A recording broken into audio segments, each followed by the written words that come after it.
Hello বন্ধুরা, আশা করছি তোমরা সকলেই খুব ভালো আছো। আমিও খুব ভালো আছি। তো শুভ সকাল বন্ধুরা, চলো ভিডিওটা শুরু করা যাক। আজ আমি আলু ভাজছি, তাই কড়াইতে আলু ভাজার জন্য যা যা লাগে সমস্ত কিছু দিয়ে দিয়েছি, আর এদিকে আলুতে নুনটা নিয়ে নিয়েছি।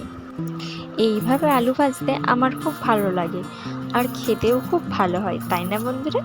তোমরাও কিন্তু এইভাবে করতে পারো, দেখবে কিন্তু ভালো হয়। তো চলো, তেলের মধ্যে আমি সমস্ত কিছু নিয়ে নিয়েছি, আলুটা এখন দিয়ে দিই।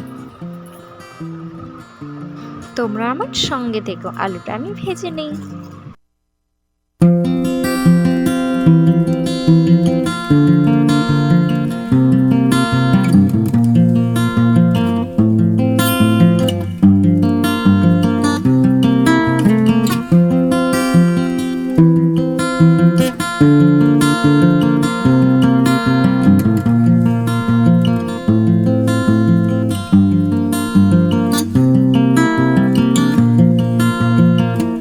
তো চলো, আমার আলুটা ভাজা হয়ে গেছে, এরপর মুড়ি খেয়ে নিই ঝটপট করে। তো চলো বন্ধুরা, আমার মুড়ি টুড়ি খাওয়া দাওয়ার পরে সবজিটা কেটে নিয়েছি। দেখো, পটল ভাজা, কুঁদরি ভাজা, আর এই দেখো আলু ভাজা, আর হচ্ছে কোঁচ ভাতে, আর হচ্ছে চলো এদিকে ঝিঙে আলুই পোস্ত হবে।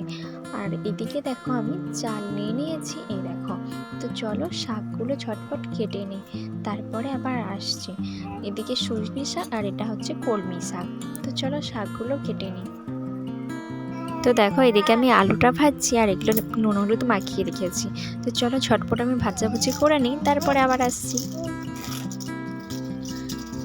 তো দেখো বন্ধুরা, আমার আলু ভাজা, কুঁদরি ভাজা, পটল ভাজা হয়ে গেছে, আর এদিকে বসিয়ে দিয়েছি শাক ভাজা।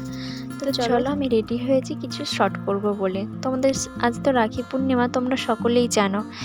আজ আমার ভারী কষ্ট মনে, জানো তো। প্রত্যেক বছর আমি দাদার হাতে রাখি বেঁধে দিই, কিন্তু এবছর আমি দাদার হাতে রাখি পরাতে পারলাম না। দাদা বাড়িতে নেই, অনেকটা দূরে আছে, তাই রাখি কিনে নিয়ে এসে রেখেছি। যখন দাদা আসবে তখন পরাবো, নিজের মনকে একটু মানিয়ে নিলাম। তো বন্ধুরা, ভিডিওটা কেমন লাগলো? ভালো লাগলে লাইক কমেন্ট শেয়ার করো। টাটা।